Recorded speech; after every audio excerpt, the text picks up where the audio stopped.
Salut la compagnie, la vidéo que vous vous apprêtez à regarder est un re-upload d'une vidéo de 2014 que je remets ici pour deux raisons. La première, c'est parce que j'ai appris à contourner la censure YouTube, et de deux, ça sert à m'excuser pour le manque de contenu sur la chaîne en ce moment. Pour la petite histoire, j'étais tellement peu investi dans la création de vidéos que je me suis rendu compte que ce matin que mon trépied était resté à Alès. Mais bon, ça, ma faute hein. Ce manque de contenu s'explique par plusieurs raisons. La première, c'est que je cherche activement un nouveau boulot puisque je suis viré la semaine prochaine et donc ça occupe la majeure partie de mon temps. La deuxième, c'est que je prépare assez activement la saison élite de football américain puisque je compte jouer en élite cette année. Ce sera probablement ma première et ma dernière chance. Et avec mon corps de lâche, je suis pas prêt même si la saison ne commence qu'en février.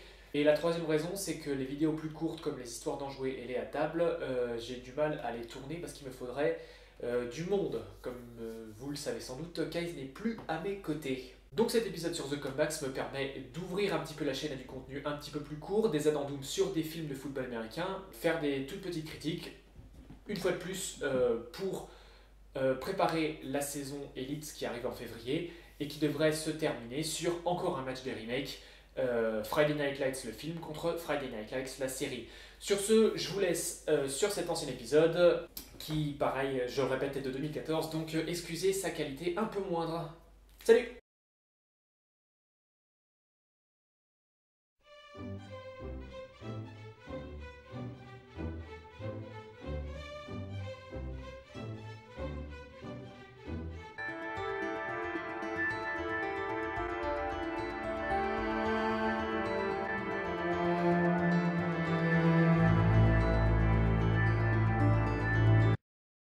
Allô? Pires, c'est moi. On a une nouvelle mission pour toi. Tu vas partir 6 mois en Allemagne. Mais pour l'instant, on va te mettre dans une résidence provisoire. C'est compris? D'accord, très bien.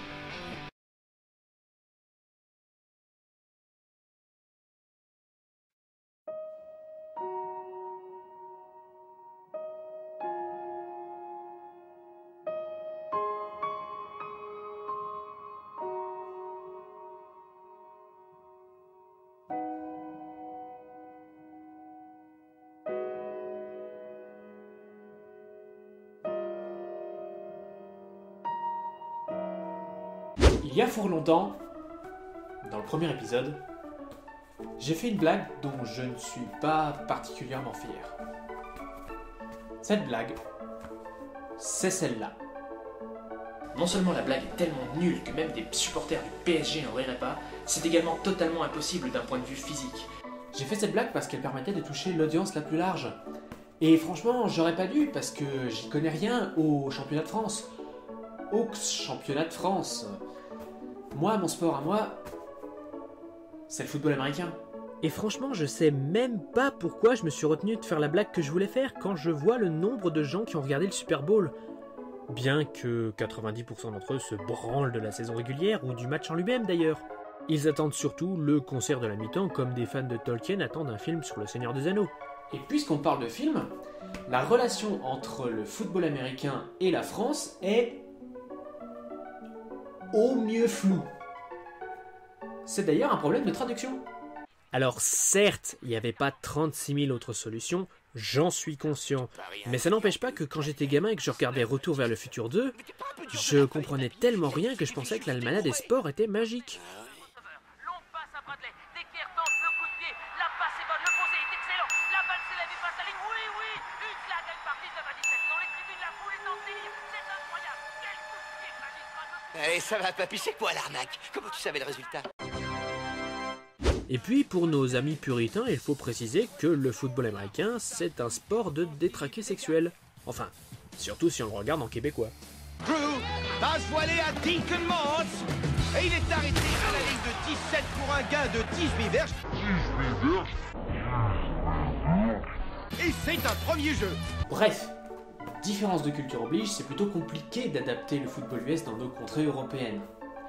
Alors un jour, quelqu'un a eu l'idée de faire passer la pilule en croisant le tout avec American Pie, un film que nos chères petites têtes blondes tricolores avaient plutôt bien apprécié. Le résultat, The Comebacks. The Comeback, c'est un de ces films qui tente de vous amadouer en vous vendant du rien et un simple regard à la boîte du DVD permet de s'en assurer. Premièrement, ce film a été fait par les producteurs de Serial Loser qui, bien que ce soit un bien meilleur film en comparaison, n'est quand même pas le meilleur film de l'univers.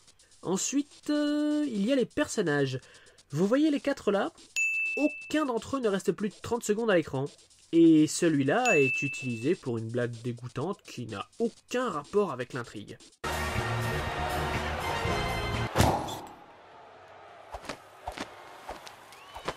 Aucune des cheerleaders ne parle dans ce film à part ça. Ce personnage n'a qu'une seule ligne de dialogue dans tout le film. Et cette fontaine de bon goût, qui je pense est le personnage joué par Brooke Nevin, quoique plus je la regarde moins j'en suis sûr, n'apparaît jamais nu dans le film. Mais bon, après tout c'est impossible de savoir ça avant d'avoir vu le film. Eh bien n'attendons plus et plongeons dans cette ignominie qu'est... The Comebacks. Le film commence avec une narration qui nous indique que le héros s'appelle Lambeau Fields. Lambeau Fields. Lambeau Fields est le nom du terrain sur lequel s'entraînent les Packers de Green Bay, une équipe de football US très réputée pour son sérieux et sa culture de la gagne. Elle a déjà gagné 5 Super Bowls, le plus récent en 2010 après un match très serré contre les Steelers de Pittsburgh. Comment ? Vous n'aviez pas compris ça ? Mais qu'est-ce que vous faites encore là ? Le narrateur nous présente alors ce protagoniste comme le coach le plus perdant du monde. Mais voici l'histoire d'un laissé pour compte, d'un loser. Ce qui est plutôt surprenant puisqu'à la fin de son monologue, on nous montre le gros tête d'œuf, entraîneur de l'équipe de football d'Italie lors de la finale de la Coupe du Monde 2006. Ta mère est une vieille pauvre fumante terroriste. Quel plaisir de voir que le scénariste est même pas foutu de faire une recherche Google. Alors d'accord, je sais que pour les Américains c'est un peu compliqué le concept du football, ou devrais-je dire Soccer. mais là ça fait quand même un peu gros. Quoi qu'il en soit, le plus grand loser de l'univers, qui a pourtant gagné une Coupe du Monde, reprend du service malgré avoir raccroché les crampons à cause de sa réputation de champion du monde de foot, oui.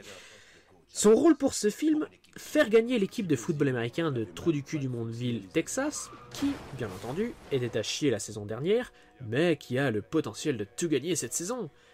Si vous avez l'impression d'avoir déjà entendu ça quelque part, vous l'avez. Et je vais même pas perdre mon temps à faire une recherche Google pour vous dire quels films sont concernés.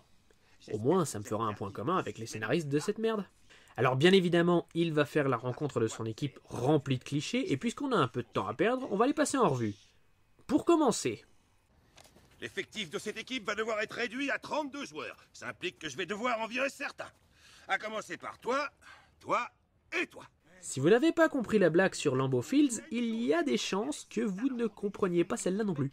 Après tout, je me considère un fan de la NFL et j'arrive à reconnaître Eric Dickerson et Michael Irvin, mais alors lui, j'ai aucune idée de qui c'est. Et si moi je sais pas, quelle chance a le spectateur lambda, je vous le demande.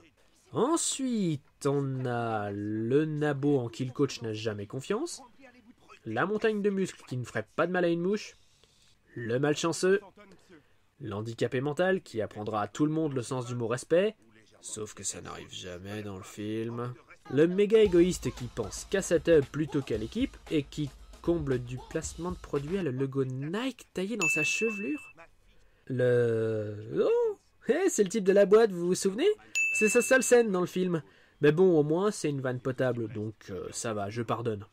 Ajoutez à ça un quarterback qui cherche à prouver sa valeur et une fille kicker indienne qui est le personnage le plus drôle du film, mais uniquement parce qu'elle a des nichons et qu'elle ne parle pas des masses, et vous avez votre... Équipe cliché parfaite. Oh, et il y a le receveur hispanique qui est présenté 2 scènes après. Oups. Du coup, après une ou deux péripéties peu intéressantes, les comebacks font leur premier match, le tout dans un segment que j'aime appeler « Comment chier le plus possible sur les règles du football américain en 5 minutes ».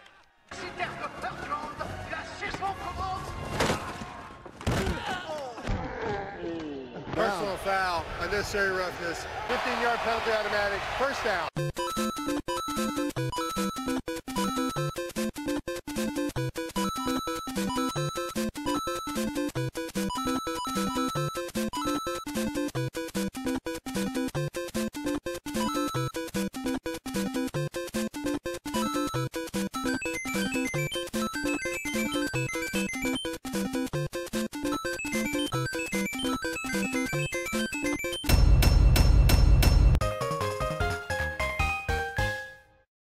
Mais bon, tout finit par s'arranger, puisqu'après cette cuisante défaite, l'équipe se regroupe autour du coach qui leur apprendra le sens du mot gagner et l'esprit d'équipe.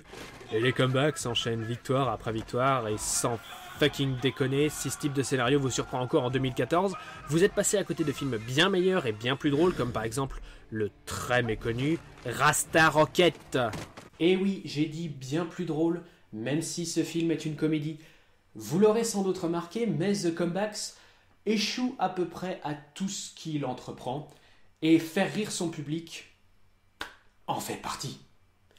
Et ceci est dû majoritairement à un petit problème qu'il est très facile de déceler quand on regarde la jaquette du DVD. C'est un tout petit détail. Vous l'avez vu ? Là. Oui, c'est ce genre de film qui essaie de faire de l'humour trash sans prendre aucun risque.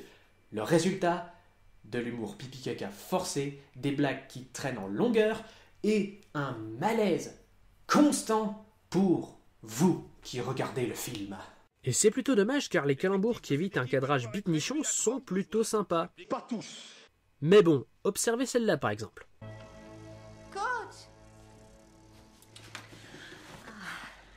Tu es vautré dans ce fauteuil depuis des heures. J'ai encore quelques documentaires à visionner. Tu peux arrêter, iPod, c'est un DVD, pas un Super 8. Ok, c'est pas la meilleure vanne de l'univers, mais elle mérite au moins un sourire. Maintenant, avec la partie que j'ai enlevée. Je ne vois pas en quoi regarder des films porno gays peut améliorer tes compétences. Mais pourquoi tout le monde doute de mes méthodes? Oui, mais quand même, dans le porno, il y a plus doux. Tu critiques encore mes méthodes? Tu peux arrêter, iPod, c'est un DVD, pas un Super 8. Et là, curieusement, je suis plutôt consterné qu'on fasse encore cette blague en 2014, et je n'ai plus du tout envie de rire à la blague du DVD. Et tant qu'on y est, si le simple fait qu'il regarde un porno, une des nombreuses excuses pour justifier la mention unrated vous fait rire, Dieu ait pitié de votre âme! Je veux dire, il y a unrated et puis il y a unrated. Vous pouvez me dire que des films comme Postal sont à chier, et vous aurez sans doute raison, mais au moins il y a du matériel trash et immoral à exploiter. Putain, mais s'il faut montrer de la viande ou du nibar, montrez de la viande ou du nibar, merde! Il y a une scène dans ce film où Stacy Keibler montre moins de décolleté que dans BMS. Ah oui, j'ai oublié de vous prévenir, pour ceux qui auraient envie d'une comédie drôle et trash et sur le foot US, 3 mots. Blue Mountain State. Alors bien sûr, c'est pas juste de comparer The Comebacks à BMS, parce que BMS a été créé après. Mais dans le même temps, quand le film essaie de faire passer Friday Night Lights pour les feux de l'amour, je me dois d'émettre une objection, parce que... Je viens d'apprendre que Rick a rechuté et s'est remis à boire. Et Lila trompe Jason avec Tim, je suis surpris moi aussi. Friday Night Lights est infiniment supérieur à Stat Fiant. Ce serait un peu comme demander à Nabila de critiquer Victor Hugo. Enfin, maintenant que j'y pense, avec ça, au moins, on se marrerait 5 minutes. Mais pour en venir à la conclusion de ma plaidoirie, Friday Night Lights, Blue Mountain State. Retenez bien ces deux noms, parce qu'après avoir vu cette merde, vous allez avoir besoin d'un vrai divertissement.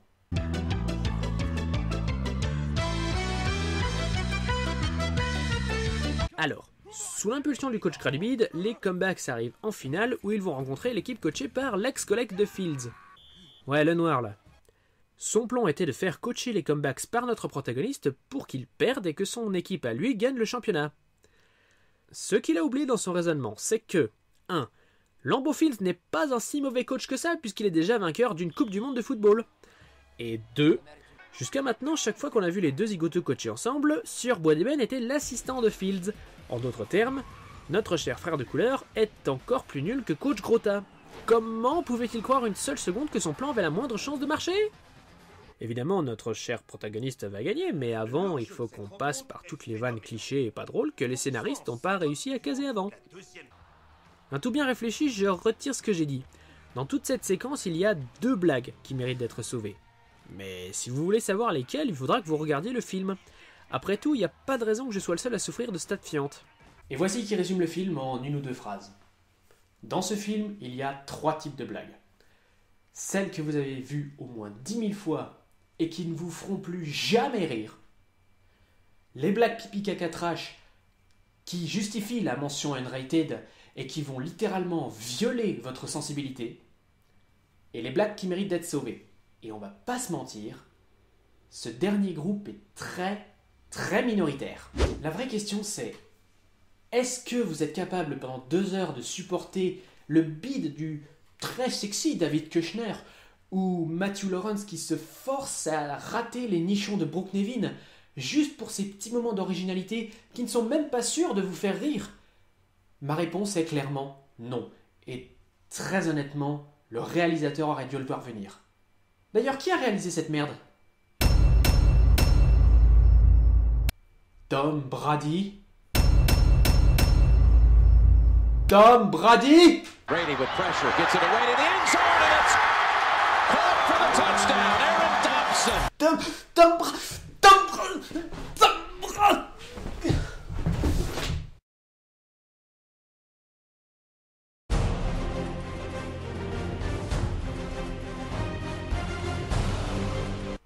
Apparemment, Tom Brady est un réalisateur américain pour qui l'accomplissement cinématographique se résume à faire des navets, la majorité d'entre eux mettant en scène Rob Schneider, ce qui en dit déjà long sur sa carrière.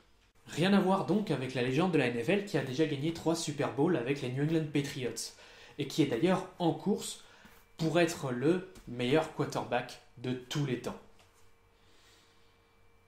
Je me suis fait une petite frayeur quand même. Comme quoi, quand on a le potentiel de Vernon Goldstone, on peut pas être Lawrence Taylor. Mais merde, mais personne va la comprendre celle-là!